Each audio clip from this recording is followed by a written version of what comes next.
Bollywood silver screen presenting जू। कहानी शुरू होती है एक अपार्टमेंट से जहां पर जॉन नाम का आदमी अपनी पत्नी के साथ रहता है। ये दोनों के दोनों डिनर की तैयारी कर रहे होते हैं और तभी टीवी पर न्यूज आती है कि शहर में एक वायरस फैल रहा है, इसीलिए सबको अपने घरों के अंदर रहना चाहिए। लेकिन जॉन इस न्यूज पर विश्वास नहीं करता। उसे लगता है कि फार्मास्यूटिकल कंपनीज इस तरह की अफवाह फैलाती रहती है ताकि उनकी दवाइयां ज्यादा से ज्यादा बिके। ये दोनों के दोनों इस न्यूज को पूरी तरह से नजरअंदाज करके सो जाते हैं। अगली सुबह जॉन जब बाहर निकलता है तो वो देखता है कि बिल्डिंग में एक बहुत बड़ा प्लेन क्रैश हो गया है। ये बहुत ही खतरनाक मंजर होता है। वहां पर जो लोग होते हैं वो बताते हैं कि शहर में सचमुच इन्फेक्शन फैल चुका है और जो भी लोग इन्फेक्टेड है वो दूसरे लोगों को काट रहे हैं। जॉन ये सुनकर डर जाता है। अब उसे रात वाली न्यूज पर कुछ यकीन होना शुरू हो गया है, इसीलिए घर आकर वो अपनी पत्नी कैरन को सब कुछ बताता है। लेकिन कैरन उसकी बातों पर विश्वास नहीं करती और जब वो विंडो से नीचे सड़क पर देखती है तो वहां पर दो लोग एक आदमी को काट रहे होते हैं। ये देखकर उसका दिल दहल जाता है क्योंकि ये मंजर सच में बहुत खौफनाक है। कैरन को समझ में आ जाता है कि शहर में इन्फेक्शन फैलने की वजह से अब इन्हें घर पर ही रहना होगा। ये अपने घर में फूड सप्लाई चेक करते हैं। कैरन जॉन से कहती है कि हमारे पड़ोस में जो लोग घर पर नहीं है तुम्हें उनके घर जाकर फूड सप्लाई लानी होगी क्योंकि हमें नहीं पता कि हमें कब तक क्वारंटीन रहना है। हालांकि जॉन ऐसा करना तो नहीं चाहता लेकिन वो जाता है और खाने का बहुत सारा सामान लेकर आता है जिससे कैरन खुश हो जाती है। कैरन जॉन से कहती है कि हमें ज्यादा से ज्यादा खाने की सप्लाई को जमा करना होगा क्योंकि हमें नहीं पता कि आर्मी यहाँ पर कब तक आएगी।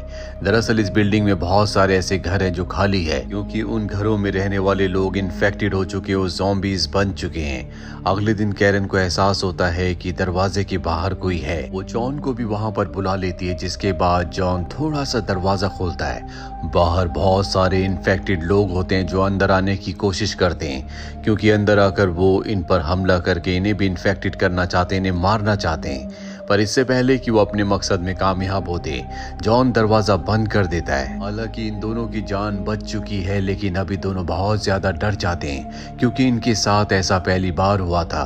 कैरन यहाँ पर जॉन को अपनी गन भी दिखाती है। दरअसल उसके पास गन होती है और अगले दिन एक बार फिर से इनके दरवाजे के बाहर कोई आता है। ये दोनों के दोनों डर जाते हैं और तभी इनका दरवाजा नॉक होता है।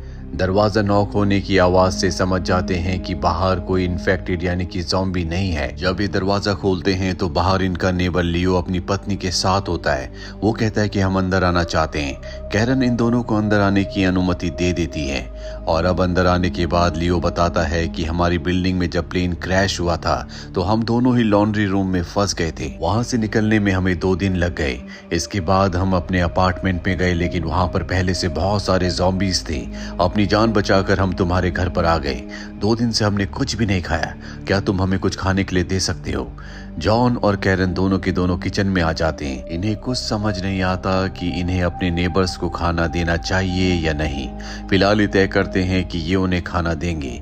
ये उन्हें खाने के लिए कुछ दे देते हैं। कैरन उन दोनों से पूछती है कि अब तुम्हारा आगे क्या प्लान है। ये सुनकर वो कहते हैं कि अगर तुम चाहते हो कि हम यहाँ से चले जाएं तो हम बिना कुछ कहे यहाँ से चले जाएंगे। कैरन कहती है कि नहीं, तुम यहाँ पर रह सकते हो, जिससे लियो और उसकी पत्नी बहुत खुश हो जाते हैं। लियो की पत्नी कहती है कि हम तुम्हारी हर एक चीज में मदद करेंगे। कैरन कहती है कि इसकी कोई जरूरत नहीं है, तुम हमारे मेहमान हो। अगली सुबह ब्रेकफास्ट के बाद कैरन इन दोनों को कुछ न कुछ काम दे देती है और खुद आराम से जॉन के साथ बैठकर टीवी देखना शुरू कर देती है। लियो की पत्नी को देखकर बहुत गुस्सा आता है। वो लियो से कहती है कि जब भी हमें मौका मिलेगा हम इन दोनों को मार देंगे। और अब अपना काम खत्म करने के बाद जब ये कैरन और जॉन के पास जाते हैं तो वो दोनों सोफे में सो रहे होते हैं। यहाँ पर लियो की पत्नी कहती है कि ये सही मौका है, हमें इन्हें मार देना चाहिए। तभी कैरन की आंख खुल जाती है। लियो की पत्नी कहती है कि हम कुकीज बनाने के बारे में बात कर रहे थे, लेकिन कैरन ने उसकी बातें सुन ली होती है। वो कहती है कि हम अपने मेहमानों से खाना नहीं बनवाते, कुकीज मैं खुद बनाऊंगी। इसके बाद वो कुकीज बनाने के लिए किचन में चली जाती है लेकिन कुकीज के साथ वो बहुत सारी नींद की दवा भी डाल देती है। इन कुकीज को वो लियो और उसकी पत्नी को खिलाती है जिसे खाते वो सो जाते हैं। पर जल्दी दोनों के दोनों उठ जाते हैं। कैरन को समझ में आ जाता है कि ये दोनों भी इन्फेक्टेड है, इसीलिए नींद की दवा का इन दोनों के ऊपर बहुत गहरा असर नहीं हुआ। वो अपनी गन निकाल कर इन दोनों को मार देती है। इन्हें मारने के बाद कैरन और जॉन इन्हें दूसरे अपार्टमेंट में छोड़कर खुद वापस अपने अपार्टमेंट में आ जाते हैं।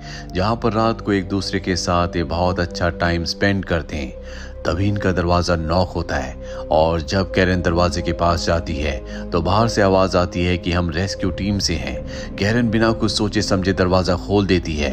बहुत सारे लोग अंदर आ जाते हैं। दरअसल ये एक गैंग है जो यहाँ पर इन्हें लूटने के लिए आया है और अब ये इन दोनों को पकड़ लेते हैं। गैंग का जो लीडर होता है वो इन दोनों को बताता है कि इस बिल्डिंग में हर एक इंसान जा चुका है, सिर्फ तुम ही यहाँ पर बचे हुए हो। इसका मतलब ये है कि तुम्हारे पास कुछ न कुछ यहाँ कीमती है। जॉन कहता है कि मेरी सबसे कीमती चीज मेरी पत्नी है, यानी कि कैरन। गैंग का जो लीडर होता है वो कैरन को कमरे में ले जाता है क्योंकि वो उसके साथ जबरदस्ती करना चाहता है, पर कैरन को यहाँ पर मौका मिल जाता है और वो गैंग के लीडर को मार देती है। तभी उसका साथी भी अंदर आ जाता है, पर इससे पहले कि वो कुछ समझ पाता पीछे से जॉन उसे गोली मार देता है। उसकी भी मौत हो जाती है और अब इन दोनों की बॉडी को अपार्टमेंट से बाहर रख देते हैं। कैरन और जॉन को समझ में आ चुका है कि इस पूरी बिल्डिंग में इन दोनों के अलावा कोई भी नहीं है। या तो लोग ज़ॉम्बीज बन चुके हैं यानी कि इन्फेक्टेड हो चुके हैं, या फिर यहाँ से जा चुके हैं। इन्हें कुछ समझ नहीं आ रहा होता कि अब इन्हें क्या करना चाहिए। तभी इन्हें हेलीकॉप्टर की आवाज़ आती है। समझ जाते हैं कि रेस्क्यू टीम यहाँ पहुंच चुकी है।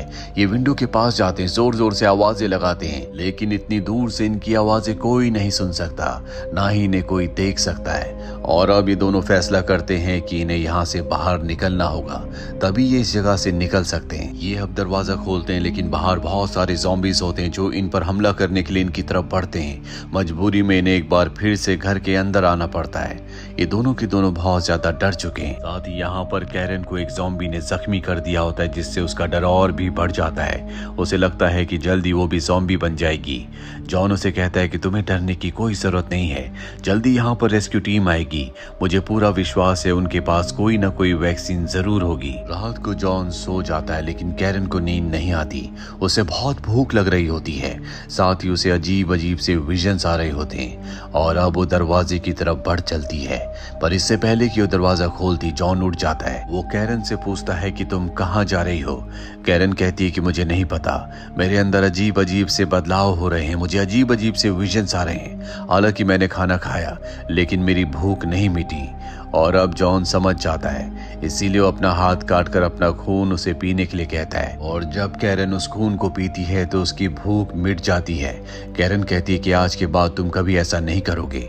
जॉन कहता है कि ये मेरी चॉइस है, मैं चाहता हूँ कि तुम यहाँ पर रहो ताकि जब भी रेस्क्यू टीम आए तो तुम्हें वैक्सीन देकर पूरी तरह से ठीक कर दे। मैं तुम्हें खोना नहीं चाहता।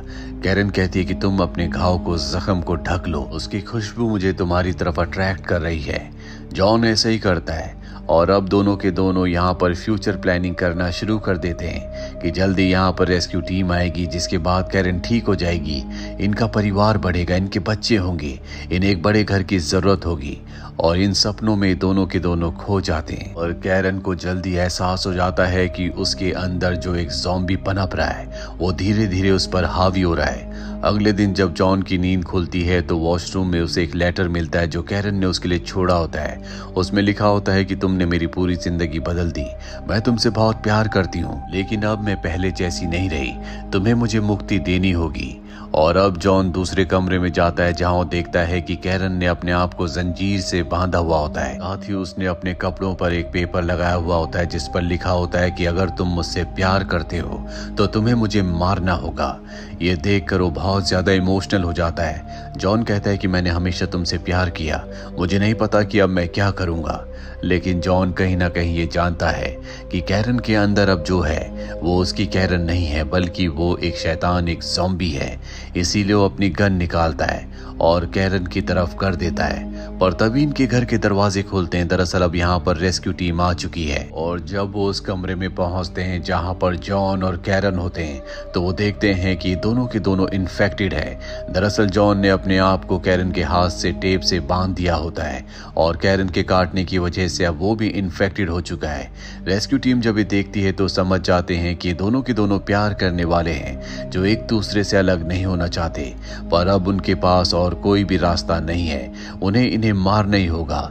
इसीलिए वो इन दोनों को मार देते हैं और इस तरह से जॉन और कैरन जो दोनों एक दूसरे से सच्चा प्यार करते थे, एक दूसरे के साथ जिए और एक दूसरे के साथ ही मर गए। इसी के साथ ये फिल्म, ये कहानी यहीं पर खत्म हो जाती है। उम्मीद करते हैं कि ये कहानी आपको पसंद आई होगी।